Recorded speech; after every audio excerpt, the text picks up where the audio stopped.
The scorching African sun was merciless as I stepped outside the makeshift medical tent, wiping sweat from my brow.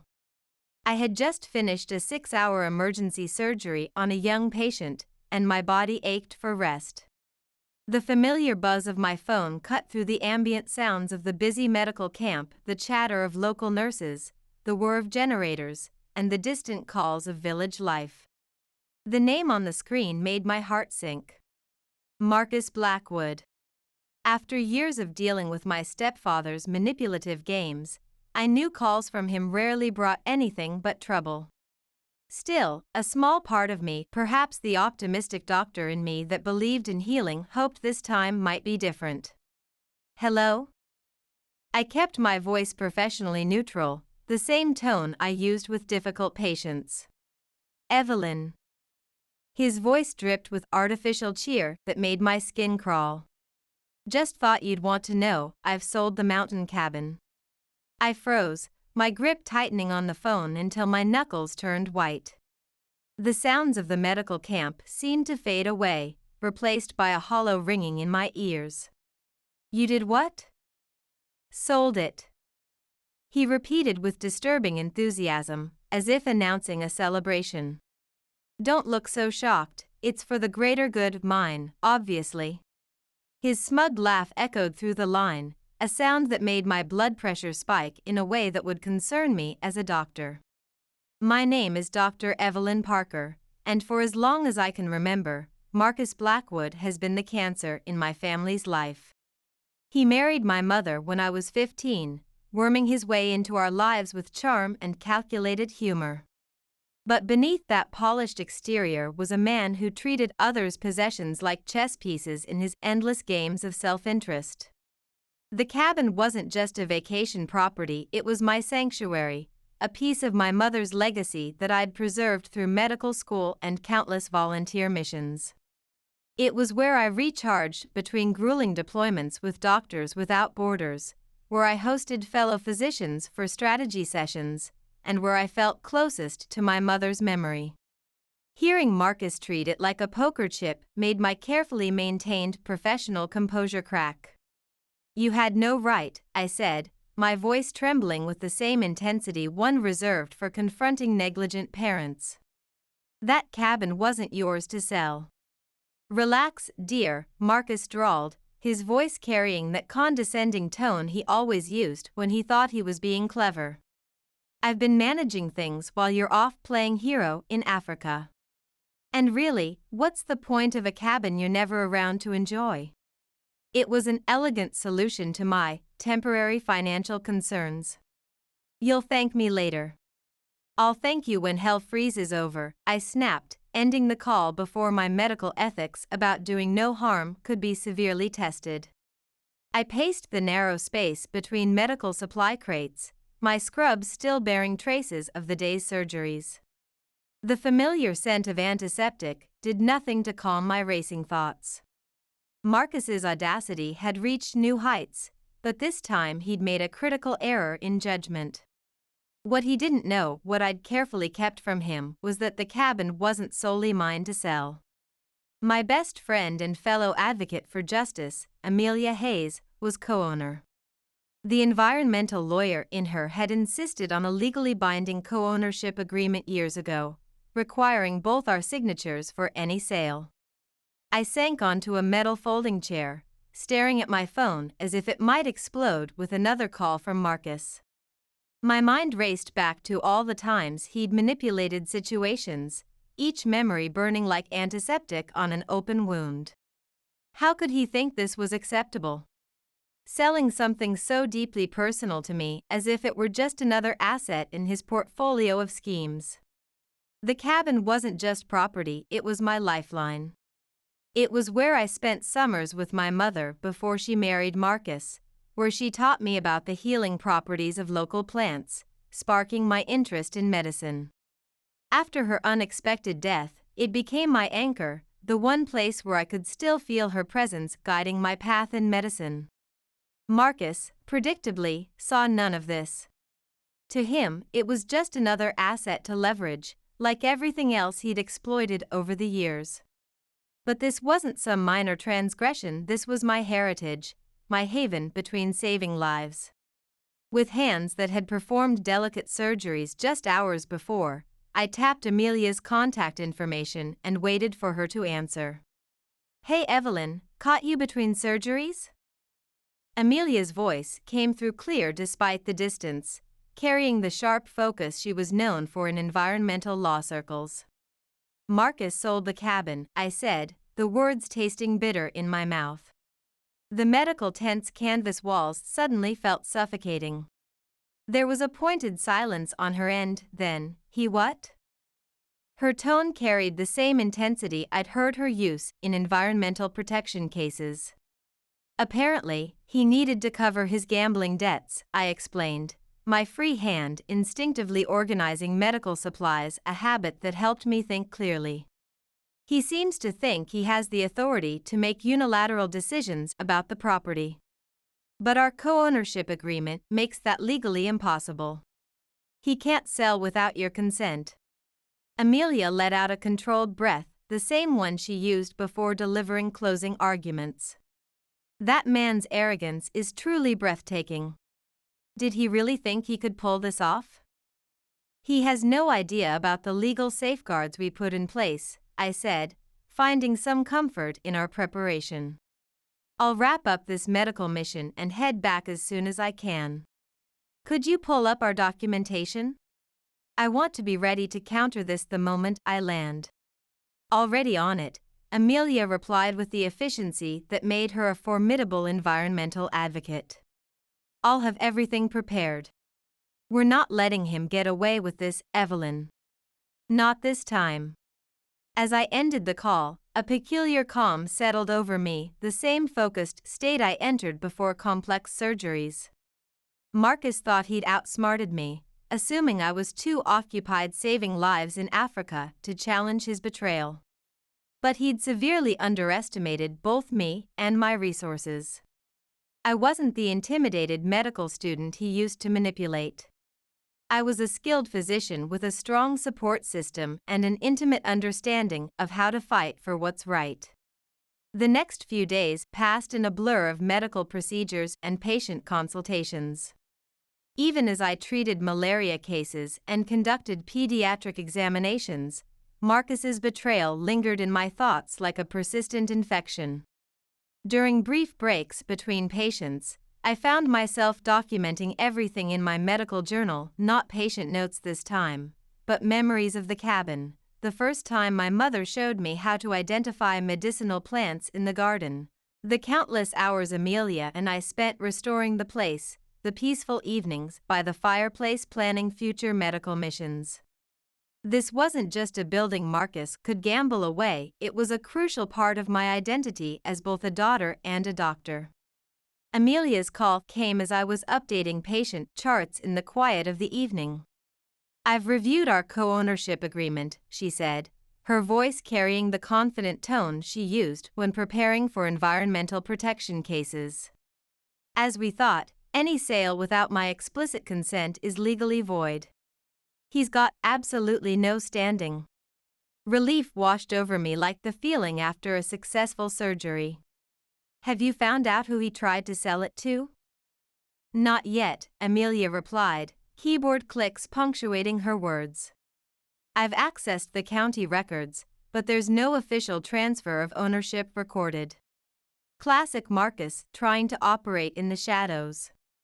"Sounds exactly like him," I said, organizing my medical supplies with practiced precision. "Always looking for shortcuts, always trying to manipulate the system." "What's our next move?" I asked, unconsciously using the same tone I used when consulting with other doctors on complex cases. "We have two options," Amelia responded, her legal mind already mapping out strategies. "We can either confront him directly, or we can let the legal system do the heavy lifting. Either way, the law is firmly on our side. He has no legal foundation for this sale." I released a breath I hadn't realized I was holding, feeling the tension ease from my shoulders. "Thanks, Amelia. I don't know where I'd be without you." You'd still be fighting the good fight, she said warmly, but it's better to have backup. We're in this together, just like we've always been. As I hung up, a strategy began forming in my mind, as clear as a surgical plan. I'd complete my remaining medical duties here, return home, and face Marcus head-on. But I wouldn't match his emotional manipulation with anger. That's what he'd expect from the stepdaughter he still saw as an impulsive teenager. Instead, I'd approach this like a difficult medical case, with calm precision, careful planning, and the backing of expertise. He thought he'd won, but he was about to learn that years of handling medical crises had taught me more than just how to save lives. When I finally walked into my apartment, the silence hit me differently than the bustling sounds of the medical camp I'd grown accustomed to. My potted medicinal herbs, carefully selected to remind me of the cabin's garden, had wilted slightly, and a stack of medical journals waited by the door. I had barely set down my medical bag when my phone buzzed. Marcus. For a moment, I considered letting it go to voicemail, but my medical training had taught me that sometimes you have to face infections head-on. Well, if it isn't my globe-trotting stepdaughter, Marcus's voice oozed artificial warmth. Finally back from saving the world? What do you want, Marcus? I kept my tone clinical, the same one I used when delivering difficult diagnoses. Just checking in, he said, his smugness practically radiating through the phone. Making sure you're not too broken up about the cabin situation. Water under the bridge now, isn't it? Interesting you should say that, I replied, maintaining the calm demeanor I'd perfected in emergency rooms. Because according to the property records, the cabin isn't under the bridge at all. Amelia and I checked the ownership records. Your attempted sale never went through. There was a pause, the kind I'd heard countless times when delivering unexpected test results. Then, that's ridiculous, Marcus said, his voice tightening like a tourniquet. The buyer paid cash. The paperwork is done.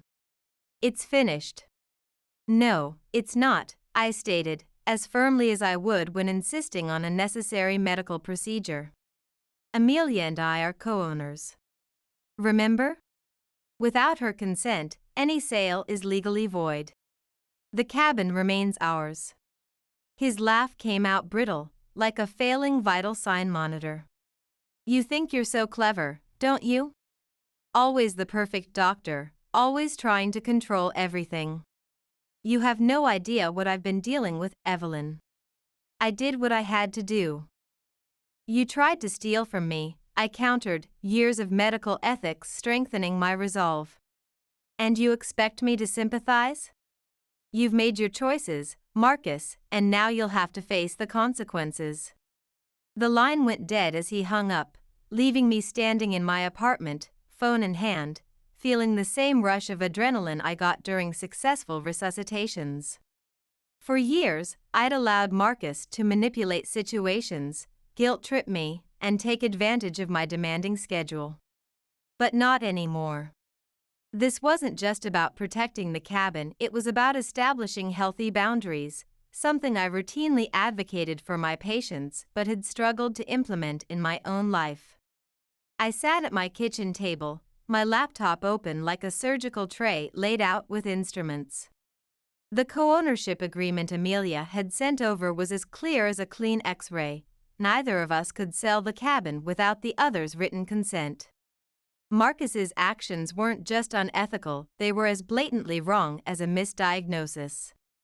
My focus was interrupted by a sharp knock at the door, carrying the same urgency as an emergency room alert. There stood Marcus, wearing his trademark self-assured expression, dressed in an expensive suit that probably cost as much as a month's worth of medical supplies. Mind if I come in? He didn't wait for an answer, striding into my apartment like he was entering his own private clinic. I crossed my arms, watching him settle into my chair with the same clinical detachment I used when observing difficult patients. What do you want, Marcus? Look, Evelyn, he began, his tone dripping with the kind of condescension I often heard from pharmaceutical representatives. "I know you're upset, but you have to understand my position." I was in a tight spot. The people I owed money to weren't exactly the patient type. I raised an eyebrow, the same way I did when catching an inconsistency in a patient's story. "And you thought selling property that wasn't yours was the solution?" "Borrowing," he corrected, as if changing the diagnosis would alter the symptoms. I was going to make it back. Once my luck turned around, I would have made everything right. I couldn't help but let out a laugh as bitter as strong antiseptic. "Your luck? That's what you're counting on, Marcus? You've been gambling away money since before my mother's death, and it's never worked out. What made you think this time would be different?" He shifted in his seat like an uncomfortable patient, but his facade quickly returned. "You're overreacting. It's just a cabin. You're hardly ever there with all your medical missions. Why not let someone else make use of it?" "Because it's mine," I said with the same conviction I used when insisting on life-saving procedures. "Because it's my sanctuary. You don't get to decide what I value or what I do with my property. And for the record, Amelia values it just as much as I do. Your attempted sale is as invalid as an unsigned prescription." His face darkened like a threatening prognosis, and for a moment, I saw a flicker of fear, the kind I often witnessed in patients receiving serious diagnoses. "You wouldn't really go to the authorities, would you? You wouldn't destroy your own stepfather like that?" I leaned forward, meeting his gaze with the same steady focus I maintained during delicate procedures. "Try me." For once, Marcus had no clever response. He stood up, mumbling something under his breath, and stormed out, slamming the door with enough force to rattle my framed medical license. I sank back into my chair, my heart racing like it did after a challenging surgery. The confrontation had left me shaken, but I also felt a surge of professional satisfaction. Marcus was finally beginning to realize that his usual manipulative techniques wouldn't work on me anymore. This wasn't just about the cabin, it was about standing up to someone who had been undermining my boundaries since medical school. He showed up at my apartment, I told Amelia during our video call, pacing my living room like I did during difficult consultations. Tried to spin some story about how he borrowed the cabin to settle his gambling debts. Amelia's laugh through the screen was as sharp as a surgical blade. "Borrowed? That's rich. Does he even hear himself? What did you say?" I told him the sale was invalid, and if he pushed me, I'd go to the authorities, I replied, automatically organizing my medical journals as I spoke, a habit that helped me process stressful situations. That seemed to shake him, but knowing Marcus, he's probably already plotting his next move. "Let him plot," Amelia said with the confidence of a winning legal argument. "I've contacted our lawyer to draft a formal cease and desist letter. If he tries to involve the buyer again, we'll have a legal paper trail ready to stop him." I nodded, her words grounding me like a steady pulse during surgery. "Thanks, Amelia. I don't know what I'd do without your expertise in all this." "You'd find another way," she said, "but we're stronger together, just like in our environmental protection cases." Over the next few days, I approached gathering evidence with the same methodical precision I used in documenting patient cases. Each piece of documentation was carefully organized: the co-ownership agreement, screenshots of Marcus's incriminating messages, and communications with the real estate agent. When I contacted the agent, her voice carried the nervous energy of someone confessing medical history they'd previously withheld. "Dr. Parker, I need to be clear about this," she said hastily. "I had no idea about the co-ownership situation. Marcus assured me he had full authority to sell." I maintained my professional composure, the same tone I used when gathering sensitive patient information. "I understand. I'm not trying to implicate you in this. I just need to confirm, did Marcus sign the paperwork alone? Yes, she admitted, relief evident in her voice.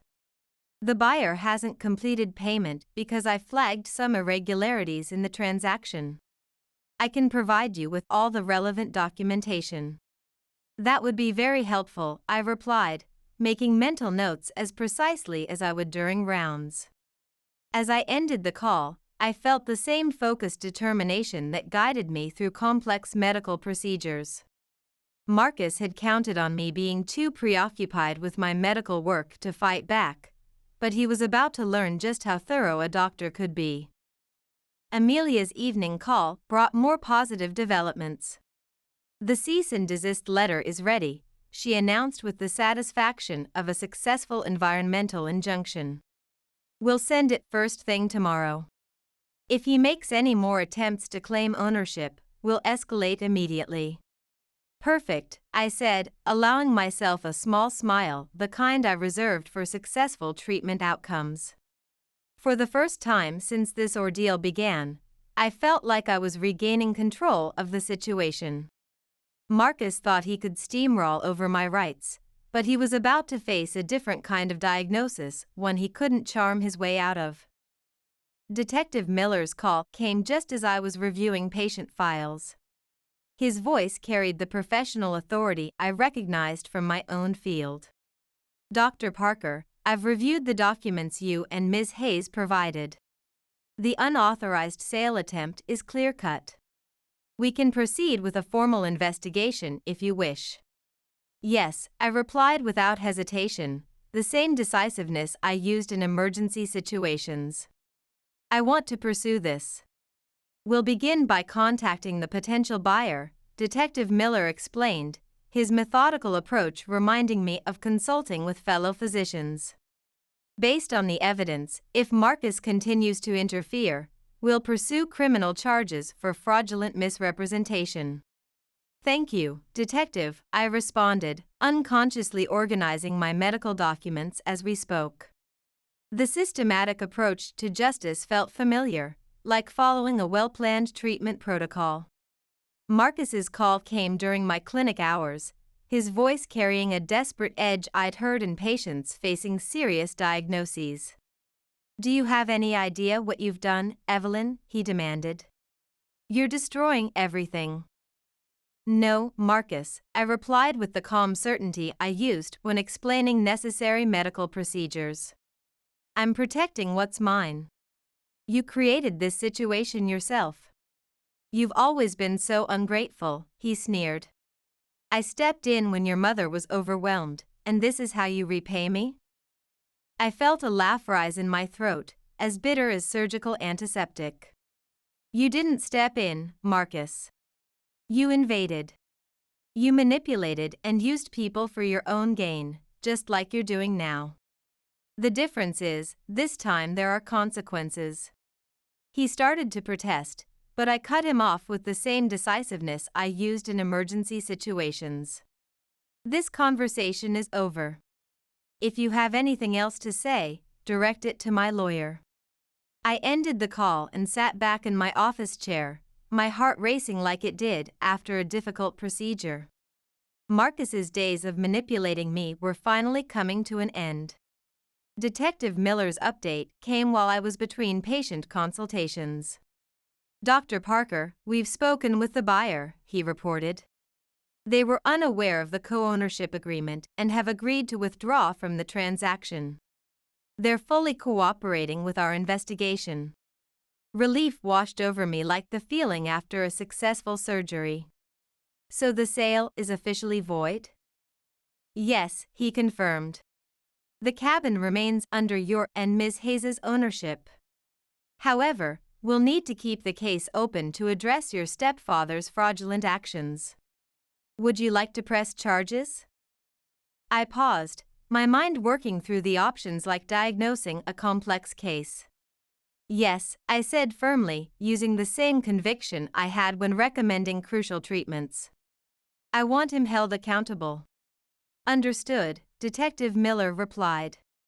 We'll proceed with the case. Thank you for your cooperation. After ending the call, I took a deep breath, feeling the same mix of emotions I experienced after a challenging medical intervention.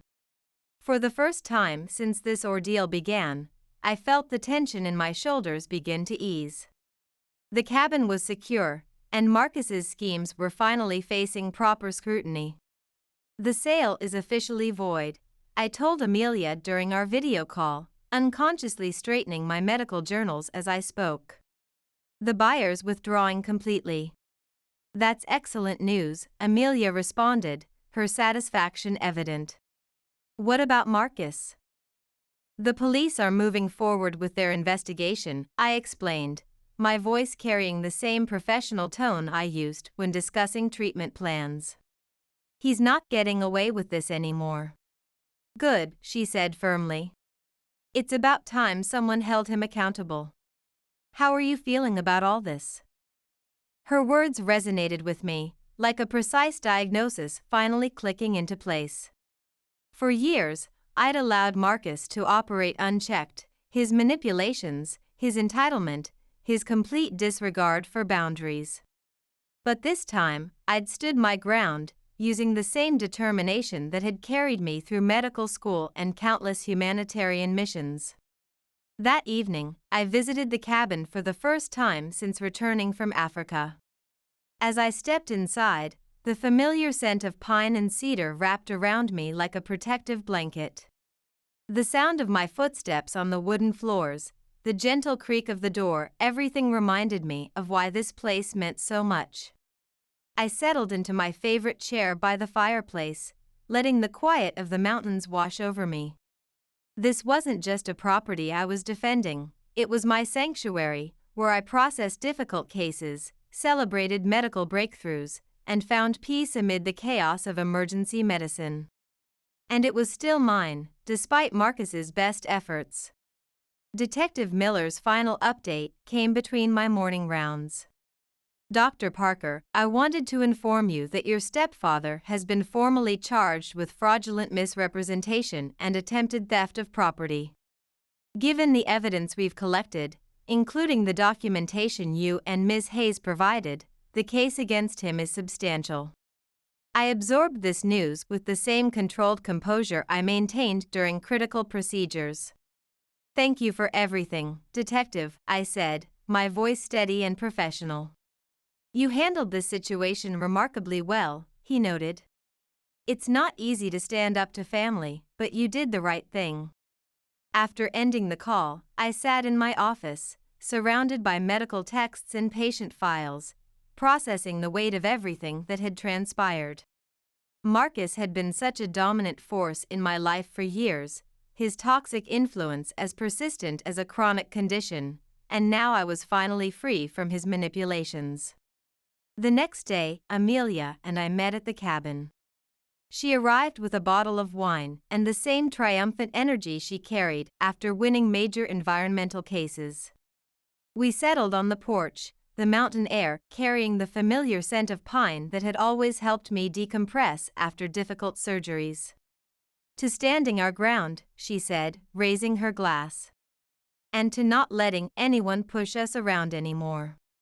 I clinked my glass against hers, feeling a smile spread across my face, the kind I usually reserved for delivering good news to patients. To us. As we talked, I found myself reflecting on everything I'd learned from this ordeal. Like diagnosing a complex medical condition, I'd needed to trust my instincts, gather evidence, and take decisive action. I'd spent so much of my career helping others stand up for their health and well-being, but this time I'd done it for myself. You know, Amelia said, interrupting my thoughts, this cabin has always been more than just property. It's a symbol of everything we've worked for, everything we believe in. Never let anyone take that away from you again. Her words resonated with the same clarity as a perfect diagnosis. The cabin wasn't just a retreat in the mountains, it was a testament to my independence, my resilience, and my determination to protect what mattered most. As I sat by the fireplace, watching the flames dance in the same hypnotic way that helped me process difficult cases. I felt a peace I hadn't known in years. Marcus's betrayal had tested my professional composure in ways no medical emergency ever had, but it had also shown me just how much strength I'd developed through years of handling critical situations. Life gradually settled into a new rhythm, like a patient recovering after successful treatment. The cabin, once the center of Marcus's attempted theft, became my sanctuary again. Each creak of the floorboards and whisper of wind through the trees reminded me of what I'd fought to protect. During this time, my mother called once. Her voice carried the hesitation I often heard in patients' family members struggling to accept a diagnosis. "You know how he gets, Evelyn," she said, her usual defense of Marcus sounding hollow. "I do," I replied with the same professional certainty I used when explaining treatment plans. "That's exactly why I did what I had to do." She didn't argue. For the first time, there was no attempt to mediate, no plea for understanding. Just a quiet acknowledgement before she said, "I hope you find peace." "I already have," I responded, and I meant it. Amelia and I spent the following weekends making improvements to the cabin. We repaired loose shingles, reinforced the porch railings, and planted new herbs in the garden, each one carefully selected for its medicinal properties. Every improvement felt like strengthening our claim to this place, much like building immunity against future threats. One evening, as we finished painting the porch, Amelia turned to me. "So, what's next for you, Evelyn? You've secured the cabin, stood up to Marcus, what's the next challenge?" I considered her question with the same thoughtfulness I gave to complex medical cases. "I'm going to continue doing what I love," I said, my voice carrying the confidence I'd earned through years of medical practice. Treating patients, volunteering with Doctors Without Borders, living life on my terms. But this time, I'm not letting anyone else dictate how I do it. She smiled, understanding the diagnosis behind my words. To that. As the days passed, I found myself reflecting more on everything I'd learned from this experience. It wasn't just about the cabin or even Marcus, it was about recognizing my own strength, the same way I helped patients recognize their resilience during recovery. For years, I'd let his behavior influence how much I pushed back, how much I tolerated, but now I knew I was capable of setting and maintaining boundaries, no matter how uncomfortable it made others feel. One evening, as the sun set behind the mountains, casting the same golden light that had witnessed countless moments of healing in this place, I stood on the porch, breathing in the crisp, pine-scented air. For the first time in years, I felt truly at home, not just in the cabin, but in my own life. The peace I found here wasn't just about the location anymore, it was about knowing I had the strength to protect what mattered, the same strength that had carried me through countless medical emergencies and humanitarian missions. As I watched the last rays of sunlight paint the sky, I knew that this wasn't just an ending to Marcus's chapter in my life, it was the beginning of my own story, written on my own terms.